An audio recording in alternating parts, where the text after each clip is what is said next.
Bona tarda. Comencem. En primer lloc, vull agrair l'assistència d'avui a l'honorable consellera, al secretari general, als directius del departament, a l'exdirector d'aquest institut i al subdirector, a ponents i a la resta d'assistents. Benvingudes i benvinguts a l'Institut Cartogràfic i Geològic de Catalunya. Com a directora d'aquesta institució és un plaer obrir l'acte de presentació del llibre Els mapamundis baixmedievals del naixement del mapamundi híbrid a l'ocàs del mapamundi portolà, de l'historiador Ramon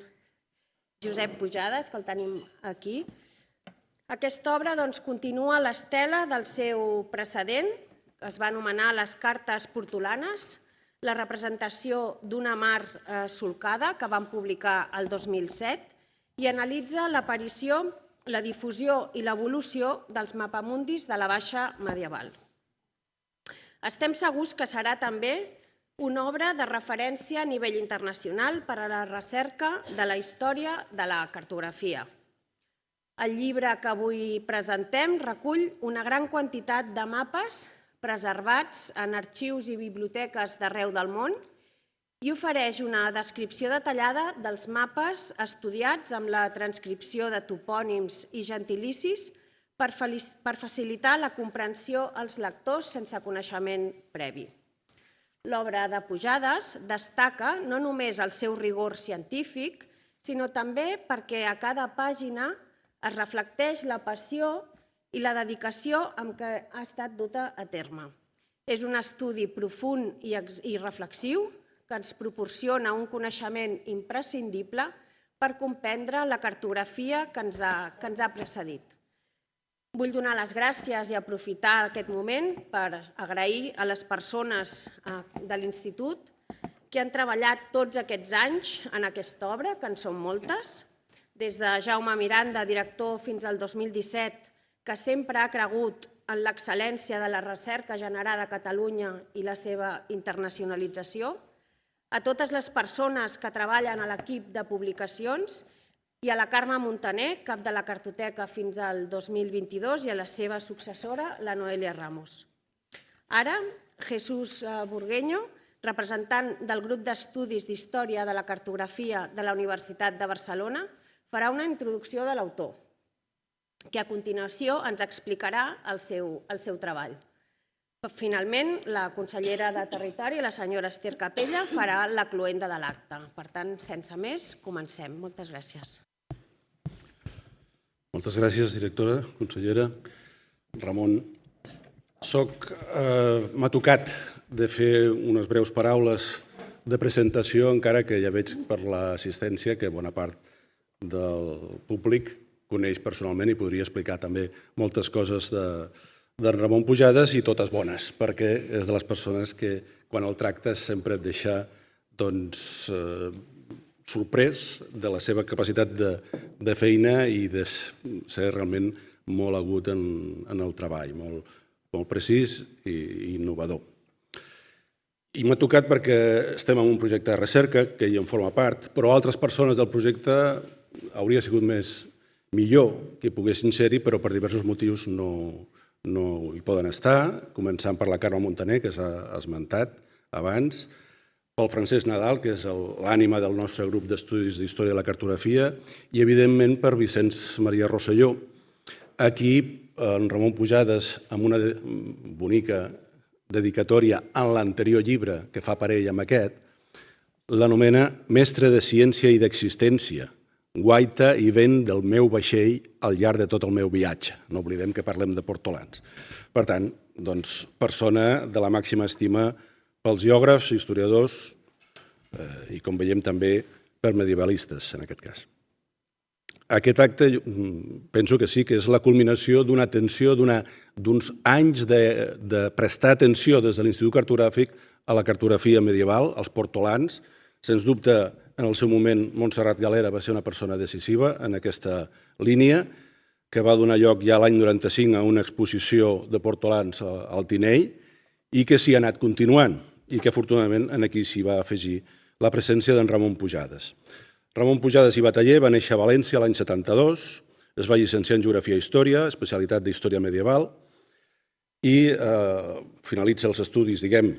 amb una tesina l'any 95 sobre estereotips morals i percepció social d'algunes categories professionals en la València de la Baixa Edat Mitjana. La seva base per afrontar la recerca és molt sòlida, té una cultura humanística molt ampla, això ja avui dia és una rara avis en el panorama investigador, i ha estat, com deia, està dotat d'una perícia, d'una facilitat de deduir dades rellevants dels documents històrics fora de dubtes. Això s'evidencia en el seu domini de la llengua llatina, en la seva capacitat d'interpretació de paleografia,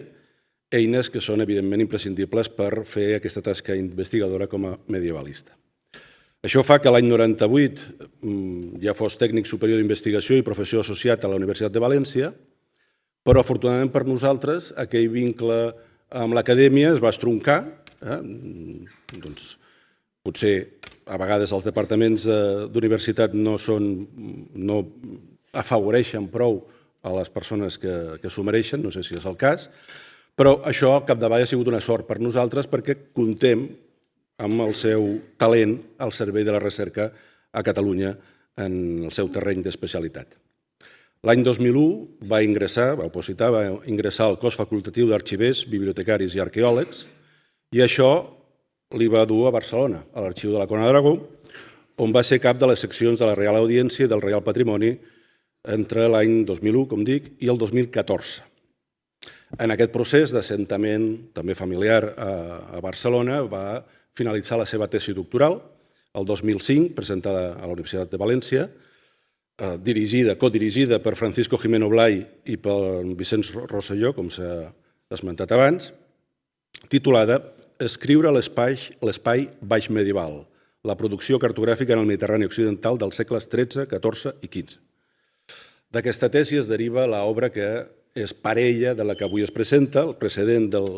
publicat el 2007 per l'Institut Cartogràfic, l'Institut d'Estudis Catalans i l'Institut Europeu de la Mediterrània. Una obra on trenca tòpics i errors reiterats i fa un esforç per trobar la filiació, l'arbre genealògic, la seqüència de les peces conservades, datar-les a partir d'una recerca amplíssima en multitud d'arxius, exhaustiva en la recollida de testimonis molt valuosos en protocols notarials, en documents pròpiament medievals d'arxiu, posant de relleu que els portolans no eren només una creació estètica, sinó una eina de navegació, evidentment. Per tant, terrenys com la interpretació de les banderes, dels escuts, amb els armorials i sobretot la importància de la toponímia, que, sens dubte, aquí en Rosselló ja hi va jugar un paper fonamental, doncs són les claus d'una qualitat molt remarcable i que no és que ho digui qui els parla, sinó el pròleg de l'anterior llibre, en Tony Campbell, excartotecari de la British Library, senyala que aquella era una obra d'un abast erudit i històric molt més ampli que el dels seus dos predecessors en llengua anglesa, un dels quals era ell mateix. Per tant, estava reconeixent que això que s'havia fet a Catalunya era molt més fiable i que proporcionava tantes dades noves i sotmet a una anàlisi sòlida tantes qüestions d'una manera totalment convincent per als lectors. Ramon Pujades, en aquest llibre, situa la seva elaboració entre l'any 9 i 19. Per tant, una dècada de feina simultanejada, esclar, amb altres qüestions, amb altres recerques. Perquè l'any 2015 s'incorpora al Museu d'Història de Barcelona, al MUBA, com a tècnic de recerca, actualment és cap del Departament de Col·leccions, i per tant fa un nou gir de guió vital i torna a ser una sort per nosaltres, jo crec, perquè deixa un càrrec molt estable com a funcionari, però opta per una feina que s'ha demostrat que li ha permès desenvolupar una gran recerca, mobilitzar recursos, fer exposicions, organitzar col·loquis, publicacions, pàgina web, en definitiva, visualitzar aquest treball. Només entrar al MUBA ja va impulsar l'adquisició d'una carta nàutica que va aparèixer, si no en recordo malament, com a coberta reciclada en un manuscrit, un protocol notarial, que dona lloc a la publicació d'un estudi, la Carta Portolana de Guillem Soler, segle XIV. També publica el 2015 la Cartografia medieval i Barcelona. En el MUVAT participa activament en diverses línies de recerca, les poden consultar vostès en la pàgina web corresponent, destacar la que es titula Barcelona, capital mediterrània, que va donar lloc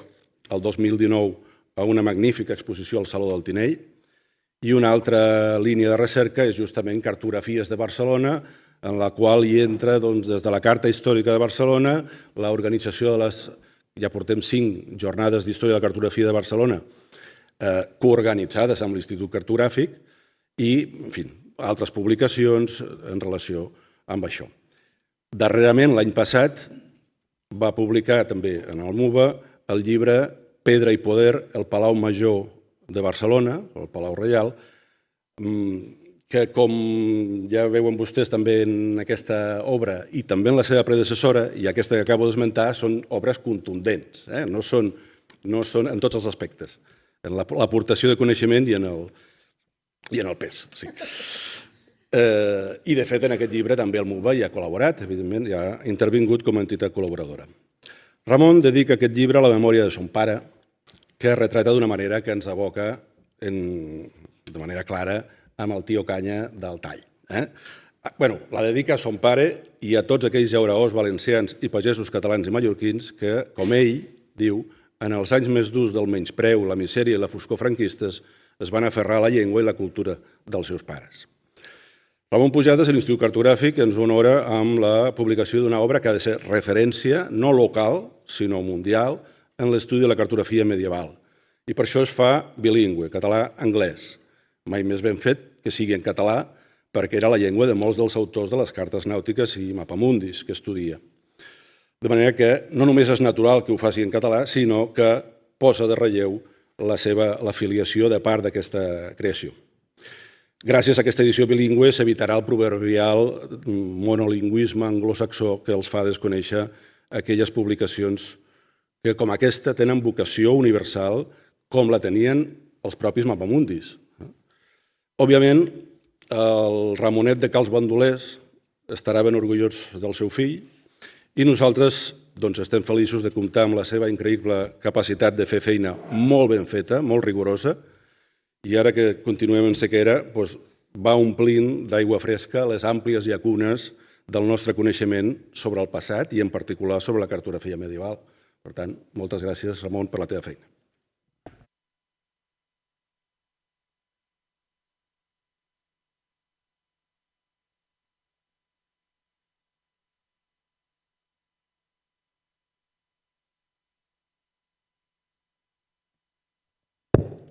Poseu la presentació, sisplau.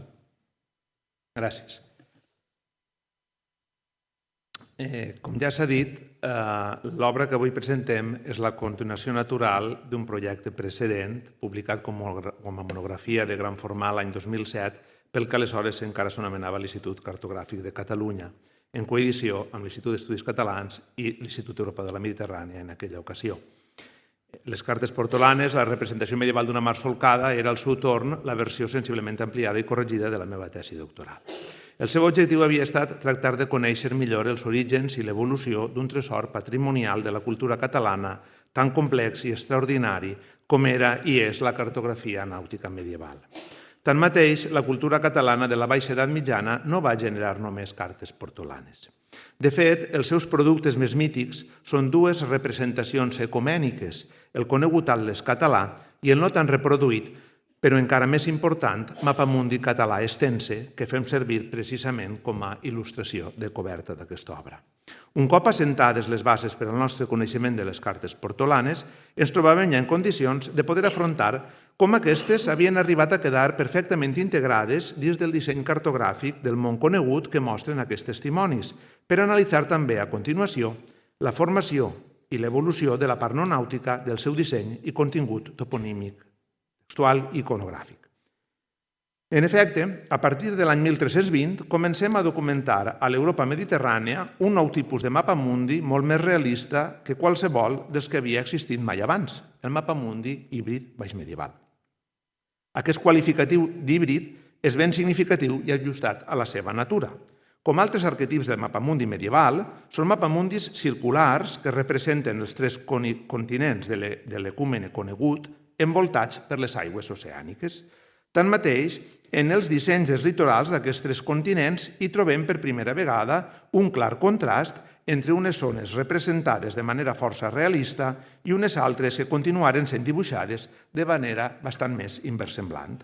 Per descomptat, la part de disseny realista sempre coincideix amb els litorals de la Mediterrània i les costes atlàntiques d'Europa i de l'Àfrica nord-occidental, és a dir, amb l'ara representada sobre les cartes portolanes coetànies de les quals deriva. De la mateixa manera, la part menys versemblant del disseny cartogràfic sempre correspon al litoral dels 2/3 més meridionals d'Àfrica i a les costes septentrionals, orientals i meridionals d'Àsia, és a dir, a les parts de l'ecúmene que no tenien desenvolupat un disseny cartogràfic de tipus nàutic perquè encara no havien estat circumnavegades. Per això hagueren de mantenir el traçat esquemàtic que, recollit per alguns dels vells models cartogràfics de tradició tardorromana que havien aconseguit de sobreviure fins a inicis del segle XIV, estaven a disposició, segons s'analitza al primer capítol de l'obra, abans de revisar també les significatives descobertes en matèria de cartografia nàutica que s'han dut a terme des de la publicació del llibre de les cartes portolanes. Atesa l'experiència adquirida en el primer projecte, ja partíem del principi que la producció catalana del nou arquetip no es podria entendre de cap manera si s'estudiava aïllada. Calia contrastar-la sistemàticament amb la resta de la producció medieval mediterrània, perquè la circulació de la cultura a l'Occident de la Baixa Edat Mitjana no va trobar obstacles rellevants ni en les fronteres polítiques ni en les lingüístiques. De fet, la recerca reflectida en el capítol segon de l'obra ratifica que el model va néixer el mateix any 1320 a Venècia, gràcies a la iniciativa del patrici venecià Marino Sanudo il Vecchio, el qual volia il·lustrar amb profusió el seu Liber Secretorum Fidelium Crucis per convèncer el papa i els grans monarques occidentals que calia emprendre una nova croada.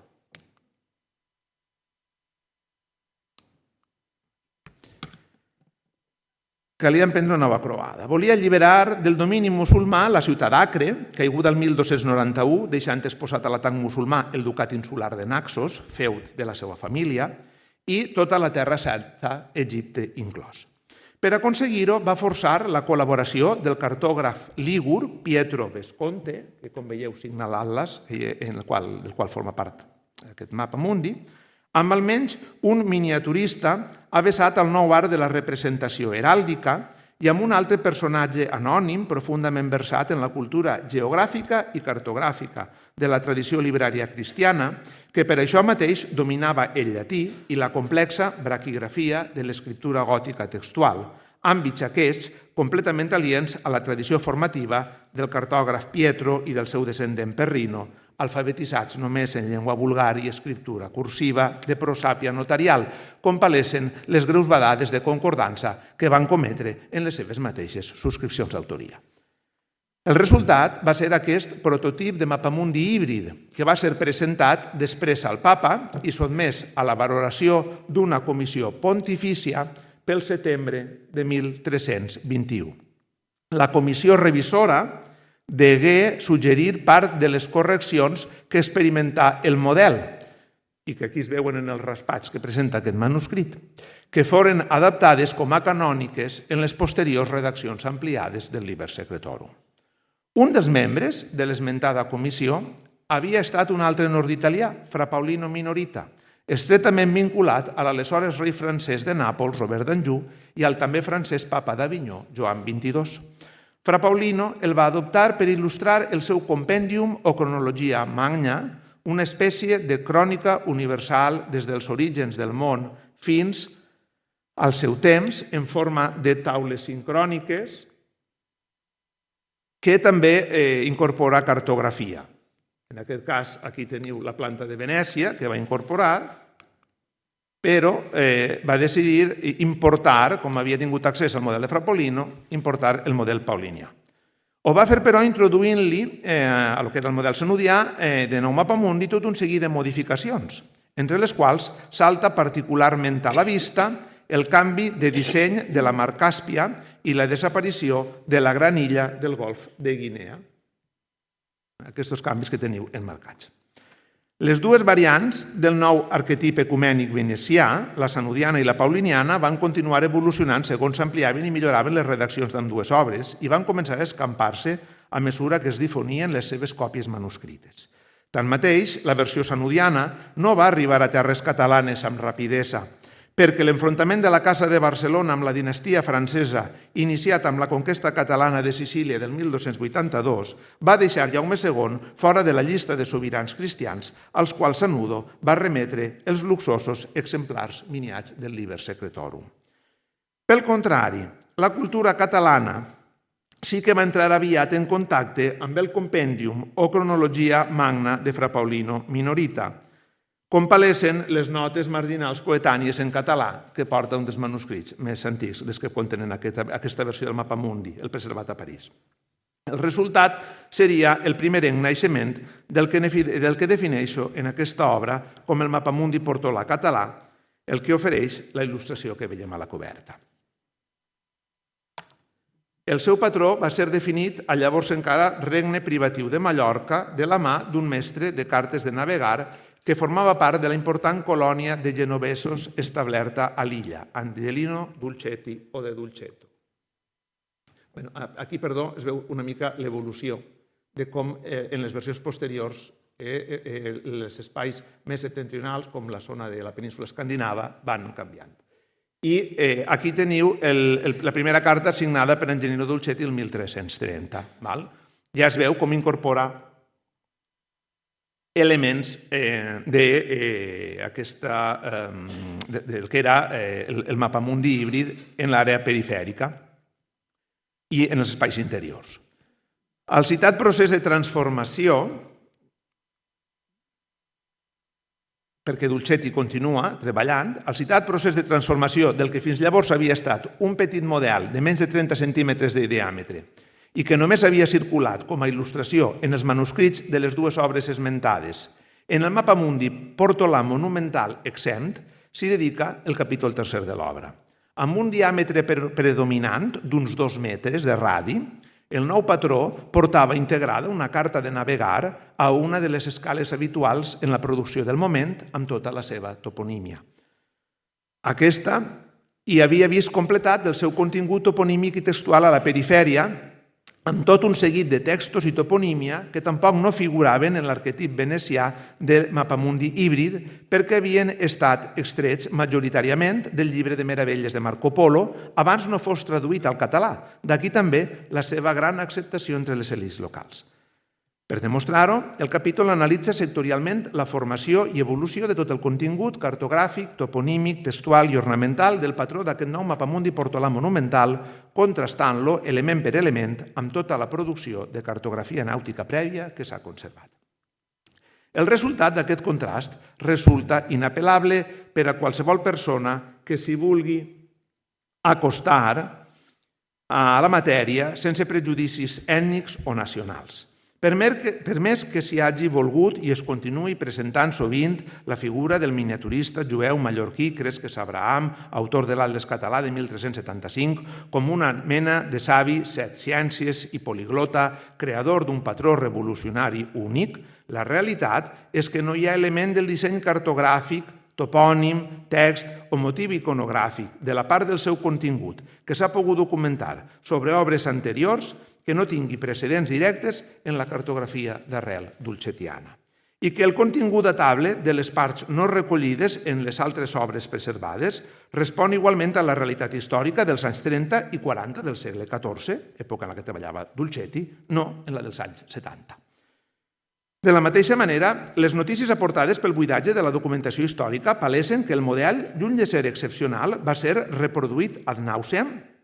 sense grans variacions. Aquí veieu l'Atles català reconstruït i com tots els elements que conté treta l'adaptació a l'estil del gòtic català, procedeixen del model dulcetià de referència.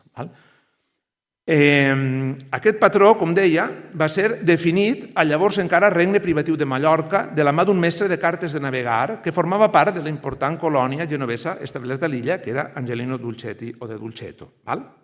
Doncs, el que fan els mestres mallorquins és traduir al català el seu contingut i adaptar als gustos del gòtic català del moment, més atent als elements etnogràfics, la iconografia ja dissenyada. Els inventaris postmortem deixen ben clar que fins i tot aquest format de fragmentació en taules plegadisses justaposables que facilitava el transport no tenia res d'excepcional i que l'únic que fa aquest format és tallar la part superior i la part inferior del cercle per adaptar-lo a aquest format que feia el model més transportable. És a dir, suprimien la part que tenia menys contingut, la sacrificaven per donar-li aquest format que es podia plegar i es podia transportar. L'aportació de Cresques Abraham i de la resta de cartògrafs de parla catalana no va ser, doncs, la creació d'un patró que sí que es va definir a Ciutat de Mallorca, però de la mà d'un lígur que retolava la toponímia en italià i escrivia les llegendes en llatí. La tasca desenvolupada pels mestres mallorquins i jueus cristians, com deia, va ser la progressiva traducció al català des del lígur i el llatí originals del patró d'Angelino Dulcetti. També l'adaptació estètica de la seva iconografia des del gòtic franco-italià dulcetià a les formes i gustos del gòtic local més atent a l'exotisme etnogràfic. L'aportació més important dels mestres cartògrafs catalans a la cultura universal va ser, però, la divulgació massiva en els àmbits urbans d'aquest model progressivament catalanitzat gràcies a un sistema de reproducció seriada en un conjunt de petits obradors familiars en règim de lliure competència. El sistema català es va mostrar en aquest sentit infinitament més eficient i productiu que no el sistema de cartògraf únic de la República que es va acabar imposant a Gènova i també que el sistema de reproducció a temps parcial per part dels mateixos oficials nàutics que conduïen les naus que es va establir a Venècia a causa del sistema estacional de les rotes estatals de les galeres de la Sereníssima. En conseqüència, tot i no ser-ne la creadora, la cultura catalana sí que va ser la propiciadora i la gran divulgadora del nou patró cartogràfic, de manera que va ser sobretot en llengua catalana que l'Occident medieval va aprendre com era el món conegut fins llavors. D'aquí la denominació espontània de Mappamondo di Maiolica, que ja feia servir el gran Paolo de l'Àbaco a mitjan segle XIV per identificar el nou arquetip del mappamundi portolà monumental. Una variant incomparablement més precisa i ambiciosa que no havia estat l'arquetip híbrid venecià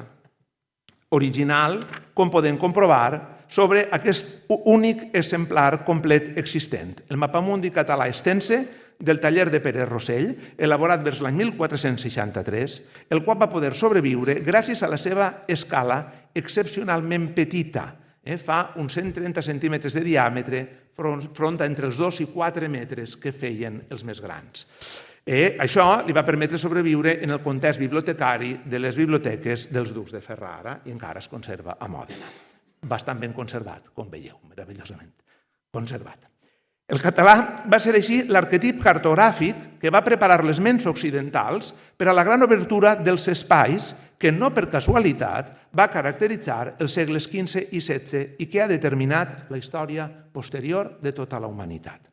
Per demostrar-ho, el quart i darrer capítol de l'obra està dedicat a tractar de resseguir la influència de l'arquetip lígur català en la producció europea del segle XV. El capítol comença amb l'anàlisi de la darrera gran actualització del patró català, esdevinguda precisament en aquesta ciutat de Barcelona entre els anys 1399 i 1401. D'aquí la disposició del Museu d'Història de Barcelona a col·laborar en la confecció d'aquesta obra, com es fa constar als crèdits. En aquells anys, i per iniciativa del ric mercader florentí Baldassare de Llubriachi, es va establir a Barcelona el millor cartògraf lígur del moment, Francesco Beccari, ja format com a pintor de cartes de navegar en l'estètica del nou gòtic internacional. Obrir aquí volia que li fes els mapamundis més grans, rics i espectaculars que mai no s'haguessin fet, segons palessen els contractes que preserva l'Arxiu de Protocols de Barcelona. El mercader florentí els volia per regalar-los a diversos sobirans europeus, de manera que pogués guanyar el seu favor perquè facilitessin l'activitat comercial de la seva companyia dins dels seus dominis respectius. Per això va fer venir Becari a la ciutat on ja s'havia instal·lat prèviament el fill hereu de Cresques Abraham, Jafudà Cresques, després de l'assalt de les Jueries de 1391, a la recerca de la protecció directa d'un màrtir humà que estava duent a terme la gran transformació del Palau Major de Barcelona, que, com deia ara el Jesús, ja hem tingut ocasió d'explicar. Becari va partir així dels models catalans de Jafudà adquirits per obrir aquí i per hibridar-los aquí a Barcelona amb totes les aportacions i correccions que havien desenvolupat independentment els cartògrafs genovesos i venecians de la segona meitat del segle XIV a les seves obres cartogràfiques. Va generar així un patró enriquit i actualitzat de mapamundi portolà que va conviure amb el dutxetià original per bé que només ha perviscut en testimonis parcials, perquè les immenses dimensions l'han fet gairebé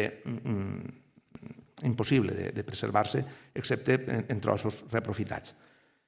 L'èxit del patró actualitzat per Francesco Becari a Barcelona va potenciar encara més el prestigi cultural de la cartografia nàutica i va forçar que la resta de la producció cartogràfica híbrida s'hi anés acabant de rendir a la seva marcada influència. Tanta que, malgrat la descoberta i traducció de la geografia de Ptolemeu a inicis del segle XV, la nova cartografia ecumènica basada en les dades de latitud i longitud trigaria moltes dècades a imposar-se, perquè tot i l'immens prestigi de Ptolemeu i la correcció científica que suposava el seu mètode,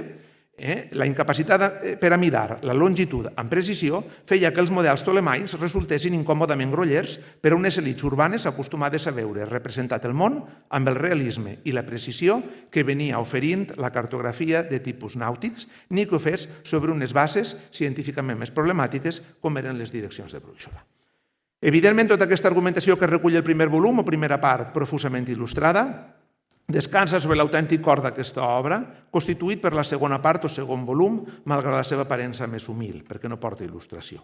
S'hi inclou la descripció catalogràfica amb comentari particularitzat i l'edició íntegra de tots i cadascun dels mapamundis estudiats, així com la traducció al català i l'anglès actuals de tot el seu contingut textual, per facilitar-ne l'accés als que no dominen el català, l'italià o el llatí medievals. Els mapamundis es presenten agrupats en seccions que responen a l'ordre cronològic de creació de l'arquetip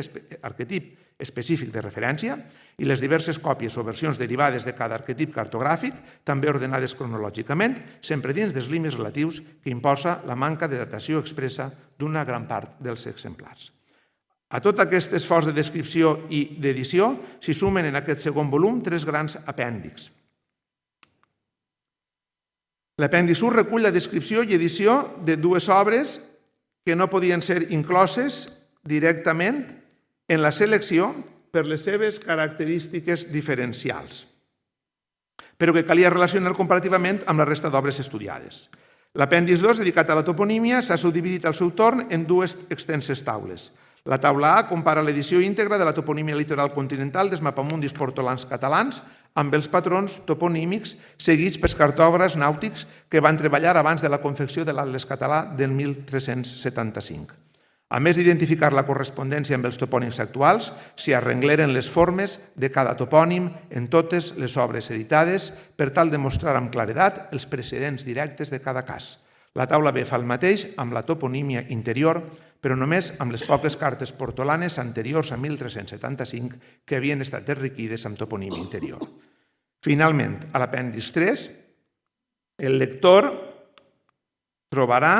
l'edició paleogràfica de totes les llegendes contingudes en les cartes nàutiques elaborades abans de l'any 1470. En haver restat incorporades sovint també al contingut textual dels mapamundis híbrids, particularment els mapamundis portolans, tenir-ne documentada l'aparició i l'evolució esdevenia un altre factor d'extraordinària utilitat per datar els anònims, fixar les possibles fonts de cada exemplar i establir com a conseqüència la circulació general dels coneixements geogràfico-cartogràfics entre els diversos centres de producció.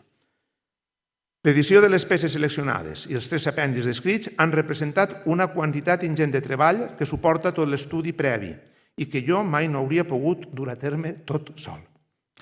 Maria Toldrà se n'ha cuidat de repassar i regularitzar la meva transcripció inicial dels originals, fins a transformar-la en la metòdica i rigorosa edició que presentem. També ha dut a terme la gran taula dels tòpics textuals que tanca el capítol tercer i la traducció dels textos originals al català contemporani. De la mateixa manera, David Ordóñez se n'ha cuidat de la no menys delicada tasca de proporcionar les formes correctes en català modern de l'exotoponímia. És així sobre els muscles d'aquests dos autèntics coautors que ha pogut treballar, al seu torn, la traductora a l'anglès, Catalina Girona, la qual ha superat, amb la mateixa brillantor, el repte no menys monumental que també li demanàvem i que garantirà la difusió internacional de l'obra, la versió digital de la qual serà de lliure accés a través de la pàgina web de l'Institut Cartogràfic i Geològic de Catalunya, segons se m'ha comunicat. A tots tres, el meu major reconeixement i el més profund dels agraïments. No puc acabar sense agrair també als tres directors successius de l'Institut Cartogràfic i Geològic, Jaume Miranda, Jaume Massó i Míriam Moiset, que hagin mantingut al llarg de tants anys l'aposta per treure a la llum una obra tan ambiciosa i complicada d'editar com aquesta, malgrat les dificultats derivades d'una època tan convulsa per al país com han estat les dues darreres dècades. I, com no, sense agrair encara més l'esforç directe de tot el personal tècnic de la institució implicat d'una manera o una altra en aquesta edició, els quals han treballat amb l'extrema professionalitat que caracteritza aquesta casa. A tots, moltíssimes gràcies. Els mèrits que pugui tenir l'obra són tots tant seus com meus. Els defectes, atribuir-los exclusivament a qui signa. Moltes gràcies.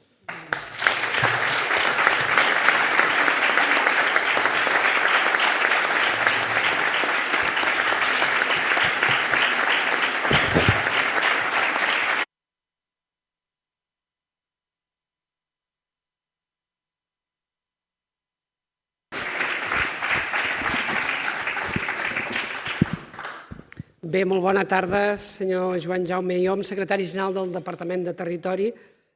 senyora Míriam Moixet Gil, directora de l'Institut Cartogràfic i Geològic de Catalunya, senyora Teresa Proies i Ricard, directora dels Serveis de Territori, senyor Emili Mató Palós, director del Servei de Serveis Territorials de Barcelona, del Departament de Territori, subdirectores, subdirectors de l'Institut Cartogràfic i Geològic de Catalunya, senyor Ramon Josep Pujades, historiador, investigador del MUVA, doctor en Geografia i Història, autor del llibre. També aprofito l'avinentesa per saludar el seu director, el director del MUVA, que el vaig per allà al final, el senyor Joan Roca, el senyor Jesús Burgueño, representant del grup d'estudis d'història de la cartografia. Senyores i senyors, moltíssimes gràcies per estar avui aquí. I en primer lloc, doncs, agraeixo i dono l'enhorabona al senyor Ramon Josep Pujades per la interessantíssima tasca que ha fet en aquest treball que avui podem gaudir en forma d'un llibre que té tant d'interès com de fet pes material, pes físic i pes material pel contingut i que és carta de presentació moltes vegades en els viatges internacionals que fem com a Departament de Territori. La presentació que n'ha fet en Jesús Burgueño ens mostra el valor d'aquest treball i de la trajectòria de l'autor que ha permès poder endreçar aquest coneixement. I amb alguns ens ha obert els ulls perquè nosaltres creiem que el Cresc era segurament influïts per una novel·la de l'Alfred Bosch que parlava de l'Atles furtiu i ens vam imaginar que el món començava amb els Cresques i segurament, doncs, en fi, els historiadors, la gent que treballa, la gent que estudia, la gent que pensa, doncs ens obre el món i ens recorda que abans d'uns n'hi va haver uns altres. Per tant, doncs també gràcies en aquest sentit. Hem pogut comprovar que Catalunya, en aquest cas, és hereva d'una tradició històrica molt considerable en l'àmbit cartogràfic, un llegat que hem d'analitzar i donar a conèixer. Per això aquest treball és una aportació cabdal a l'estudi de la cartografia medieval, una tradició cartogràfica de l'àrea de la Mediterrània en la que hi tenen molt a veure els països catalans, si se'm permet, utilitzant la terminologia més moderna, algú diria les terres catalanes en terminologia més antiga. Una nova manera de representar el món en la qual la cultura catalana va contribuir-hi decididament. També segurament perquè vam ser capaços de conquerir, si se'm permet també l'expressió, conquerir la Mediterrània. i anar una mica més enllà. Malauradament, a mesura que anem enrere en el temps, les mostres que han perviscut d'aquesta cartografia són cada vegada més escasses o, en tot cas, deuen estar amagades en algun indret, perquè segurament no volem renunciar o creure o pensar que tot desapareix. En aquest cas, segurament en algun indret encara hi ha trossets d'aquesta cartografia. Al voltant d'un 10% dels mapes fets en aquells segles i en aquella època. I el coneixement que en tenim és talment molt imprecís. Per això cal ressaltar aquesta feina d'arxiu, de conservació, d'estudi, que hi ha també al darrere d'aquesta publicació, submergir-se també, permeteu que es compri cap a casa, en el que representa els protocols notarials que ens donen moltíssima informació de moltes de les coses, llindars, de finques, etc., però també alhora ens descriuen una gran part del nostre món. Gràcies a l'enorme tasca i rigor de Ramon Josep Pujades, el llibre compara els diferents mapes fets d'un mateix indret, el propi llenguatge visual de la cartografia en cada moment de la història, en el que anomeneu la seva tradició cartogràfica més que no pas com a objectes individualitzats. Com a responsable del Departament de Territori valoro la importància de tots aquells instruments, aquelles eines que ens permeten entendre, interpretar el territori com a eines per a poder-lo protegir però al mateix temps transformar. Per tant, tot ens serveix del passat per entendre el nostre present, però òbviament també per encarar el futur. La cartografia ha canviat també la concepció del món fins a tal punt que sovint el mapa acaba transformant el territori. Avui la cartografia s'ha homogeneïtzat. Els mals de l'època moderna també serveixen perquè s'utilitza el mateix llenguatge, les tipografies, etc. Com si només es pogués llegir el territori sota un pensament únic i eliminant la percepció de cada un dels individus que hi participen o de cadascú de nosaltres que hi som presents. El mapa no només reconeix un territori, sinó que ens fa evident que hi ha moltes maneres d'entendre'l i de poder-lo representar. El mapa és una eina que ens permet intervenir i transformar la realitat. El llenguatge cartogràfic és una eina que ens serveix també per imaginar i pensar el territori del futur. Potser algú pensava que en l'era de la virtualitat i del progrés tecnològic el territori deixaria d'importar. La vida sempre ens col·loca en aquella posició que mai pensàvem que hi tornaríem a ser. Doncs sí, el canvi climàtic, la crisi energètica, la crisi alimentària, entre d'altres coses, ens tornen a fer i ens tornen a fer tocar de peus a terra. El territori importa i per això la cartografia importa, i importa molt, segurament d'una manera diferent. Una cartografia que ha d'incorporar, com mai havia fet fins ara, milions de dades i alhora ha de ser comprensible i diversa. Aquest llibre és una obra referent que ens permet evidenciar i ens posa en valor la importància de la cartografia per la comprensió i la intervenció en el territori. És per això que, més enllà de les competències sobre la cartografia, la infraestructura de dades espacials, l'Institut Cartogràfic i Geològic de Catalunya impulsa també actuacions relatives al coneixement i a la història de la cartografia amb una aposta decidida per la divulgació, com aquesta obra, pensada també pels amants de la cartografia. I, com deia abans, que ens serveix a nosaltres per passejar-nos pel món i exhibir també tot el que hem tingut i el que som capaços d'explicar. Moltíssimes gràcies de nou al seu autor i a tothom que ha intervingut per fer-ho possible i en especial a la directora, que sé la força que hi posa perquè aquestes coses passin. Moltíssimes gràcies.